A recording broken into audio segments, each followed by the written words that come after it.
Hello friends, कैसे हैं आप लोग। आशा है अच्छे होंगे। आज हम बात करेंगे कंपैरिजन की आईएएस और स्टेट जो सर्विसेज रहती है उसमें जो एई की पोस्ट होती है उसमें कंपैरिजन करेंगे। तो आईएएस करके भी आप शुरू में जो है असिस्टेंट डिविजनल इंजीनियर बनते हो और स्टेट में भी आप जो है असिस्टेंट इंजीनियर बनते हो। बट दोनों में क्या फ़र्क है और दोनों में से कौन सा जॉब आपको चूज़ करना चाहिए, इसके बारे में आज हम लोग डिस्कस करेंगे। तो जैसा क्लियर है, आईएएस सेंट्रल गवर्नमेंट का जॉब है और सेंट्रल गवर्नमेंट का क्लास 1 जॉब है और ये ग्रुप ए सर्विस होती है। जबकि स्टेट गवर्नमेंट में जो है वो आप जाएंगे एई में, वो ग्रुप बी सर्विस होती है। तो ग्रुप ए सर्विस जो होती है और क्लास 1 सर्विस जिसको बोलते हैं, उसका चार्ज नेचुरली ज़्यादा होता है। ऑल इंडिया आपका सर्विस में आप गिने जाते हो, ऑल इंडिया सर्विसेज के आप मेंबर होते हो। तो रिस्पेक्ट इन द सोसाइटी अगर आप देखें और आप इसको जो है उस तरह से देखें तो आपको जो है ये सर्विस जो है आईएएस, ये एक एडेड एडवांटेज है, मोर रिस्पेक्टफुल पोस्ट है कंपेरेटिव टू एई जो आप स्टेट गवर्नमेंट की पोस्ट में जाते हैं ग्रुप बी में। दूसरी बात करते हैं सैलरी की। तो सैलरी जो है वो दोनों की लगभग सेम होती है। आप स्टार्टिंग करेंगे तो आपको सैलरी जो है यहाँ पे भी बेसिक आपको उतना ही मिलेगा और वहाँ पे भी बेसिक आपको उतना ही मिलेगा। तो सैलरी में कोई बहुत ज़्यादा डिफरेंस नहीं है। बात करते हैं पर्क्स की।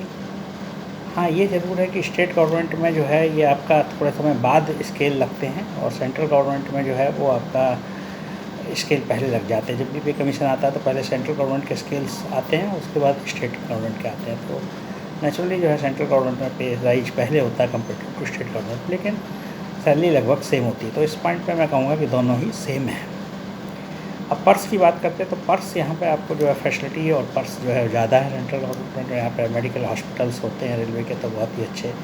उसके बाद आपको जो है क्लब की फैसिलिटी मिल जाती है, रेस्ट हाउसेस की फैसिलिटी मिल जाती है, विलेज पासेस मिल जाते हैं। ये सब फैसिलिटी आपको स्टेट गवर्नमेंट की जॉब में नहीं मिलेगी। तो फैसिलिटी पॉइंट ऑफ व्यू पे देखा जाए तो IAS is far superior than the state government services. अब बात करता हूँ मैं सबसे इम्पोर्टेंट एस्पेक्ट की, जो कि सबसे इम्पोर्टेंट है, और ये है प्रमोशंस। आपका आईएएस में आप जाते हैं तो आप assistant divisional engineer, assistant executive engineer रहते हैं, 4 साल तक रहते हैं मोस्टली। उसमें भी आपका प्रोफेशन रहता है 1.5 साल, और उसके बाद आप एग्जीक्यूटिव इंजीनियर बन जाते हैं और उसके बाद आप जो है आगे सुपरिटेंडेंट इंजीनियर बन जाते हैं। रेलवे में सीनियर डिवीजनल इंजीनियर बन जाते हैं, इक्वलेंट ही रहता है। जबकि आप स्टेट गवर्नमेंट की पोस्ट में जाएंगे तो एई असिस्टेंट इंजीनियर में ही आपको 10 साल या 12 साल लग जाएंगे, उसके बाद आप एग्जीक्यूटिव इंजीनियर बन पाएंगे और फिर एग्जीक्यूटिव इंजीनियर में फिर आपको 10-12 साल लग जाएंगे, तब आप सुपरिटेंडेंट इंजीनियर बन पाएंगे। तो आप जो सुपरिटेंडेंट इंजीनियर की पोस्ट 22 साल बाद गेन करेंगे, वो आपको जो है आईएएस में आप 8 से 9 साल में गेन कर लेंगे। तो यहाँ आप ये मान के चलिए कि आपको करीब करीब जो है आप 13-14 साल का फ़ायदा ले लेते हैं। और उसके बाद सिलेक्शन ग्रेड आपको मिल जाता है 12 साल की सर्विसेज के बाद। वहाँ आपको इसको पाने में लगभग आपकी पूरी 25 साल की नौकरी लग जाएगी। तो स्टेट गवर्नमेंट के जो प्रमोशंस का हाल है उसके कंपेरिजन में देखा जाए तो आईएएस जो है उससे फार बेटर है। आप पे आज देख रहे हैं, आज की डेट में आपको पे लगभग बराबर मिलेगी स्टार्टिंग में, बट 12 साल बाद आपकी यहाँ जो पे होगी वो आपकी वहाँ पे जो सैलरी होगी और यहाँ पे जो सैलरी होगी उसमें ये ह्यूज डिफरेंस होगा। आपकी डबल सैलरी जो है यहाँ हो जाएगी कंफर्टेबली वहाँ जो सैलरी होगी उससे। तो उस समय आप जब कंपैरिजन करेंगे तो आप बहुत आगे निकल चुके होंगे आईएएस में। प्लस यहाँ आपके प्रमोशंस इतने फास्ट होते हैं कि आप जो है हर 4-4 साल पर प्रमोशंस होते हैं, और वहाँ जो ये प्रमोशंस हैं ये आपके 10-10, 12-12 साल में होते हैं, कई बार उससे भी ज़्यादा डिले हो जाते हैं। तो सेम पोस्ट पर पहुँचने के लिए जहाँ आपको एग्जीक्यूटिव इंजीनियर की यहाँ 4 साल लग रहे हैं, वहाँ आपको 12 साल लग जाएंगे। मेरे साथ के कुछ फ्रेंड्स हैं जो उन्होंने मेरे साथ बी किया था, वो अभी एग्जीक्यूटिव इंजीनियर में ही हैं, कुछ डिप्टी एग्जीक्यूटिव इंजीनियर में हैं, सुपरिटेंडेंट इंजीनियर भी उनको नहीं मिला है। जबकि सीनियर डी हम लोग के यहाँ जो है वो 2009 में मिल गया था, 2010 में मिल गया था। तो 10 साल का तो अभी डिफरेंस आ गया है और आगे भी जो है डिफरेंस ये बढ़ता ही रहेगा। तो बहुत अंतर आ जाता है इस चीज़ में। सिलेक्शन ग्रेड हम लोगों को 1-1-14 से मिल गया था, उनके यहाँ तो अभी आप ये सोचिए कि उनके यहाँ तो अभी सुपरिटेंडेंट इंजीनियर वाला प्रमोशंस भी उन लोगों को नहीं मिल पाया है। तो ये प्रमोशंस के मामले में देखा जाए तो IAS is far better than the state जो है असिस्टेंट इंजीनियर जो पोस्ट होती है। बंगला व्हीकल मैं कहूँगा बंगला थोड़ा सा यहाँ सुपीरियर होता है वहाँ के कंपैरिजन में, और गाड़ी जो है वो वहाँ भी मिल जाती है, यहाँ भी मिल जाती है, तो मैं बहुत ज़्यादा इसमें डिफरेंस, बंगला गाड़ी में बहुत ज़्यादा डिफरेंस नहीं रहता।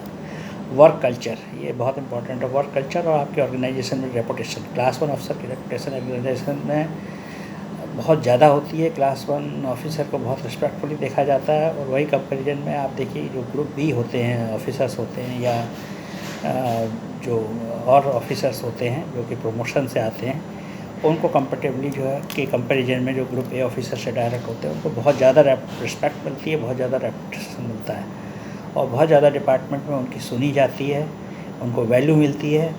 तो इसमें भी एक ह्यूज डिफरेंस है जो आप प्रमोशन से पाएंगे या स्टेट गवर्नमेंट में आपकी जो पोस्ट होगी उसके कंपैरिजन में एक डायरेक्ट ऑफिसर जो यूपीएससी से सिलेक्ट होकर आया उसकी रिस्पेक्ट या उसकी बात जो है बहुत वैल्यू करती है और बहुत सुनी भी जाती है।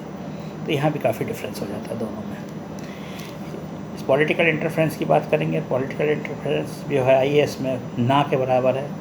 आईएएस जो है बॉसेस नहीं होते हैं, आईएएस का कोई इंटरफेरेंस नहीं है, आप इंडिपेंडेंट काम करते हो रेलवे में तो थ्रू आउट द जॉब, और आईएएस ऑफिसर्स को आपको कोई रिपोर्टिंग नहीं करनी होती है, कहीं आपका आईएएस ऑफिसर का कोई कंट्रोल नहीं होता है। जबकि स्टेट गवर्नमेंट की जॉब में आईएएस ऑफिसर जो आते हैं उनका काफ़ी रोल रहता है, वो काफ़ी जो है इंटरफेरेंस करते हैं और वो एम्पावर भी होते हैं कुछ एक्शंस लेने के लिए।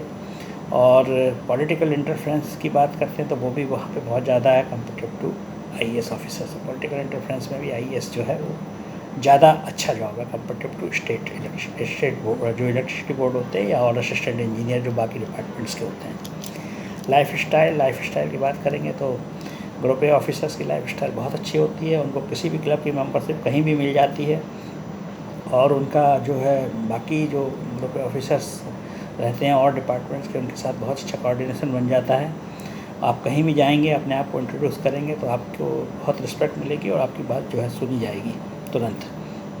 तो ये एडवांटेज आपको मिलता है, आप कहीं भी जाते हैं तो लाइफ स्टाइल भी आपकी बहुत अच्छी रहती है कंपेरेटिवली देखा जाए तो जो ग्रुप बी ऑफिसर्स की रहती है उनकी कंपेरिजन में जो स्टेट में रहते हैं।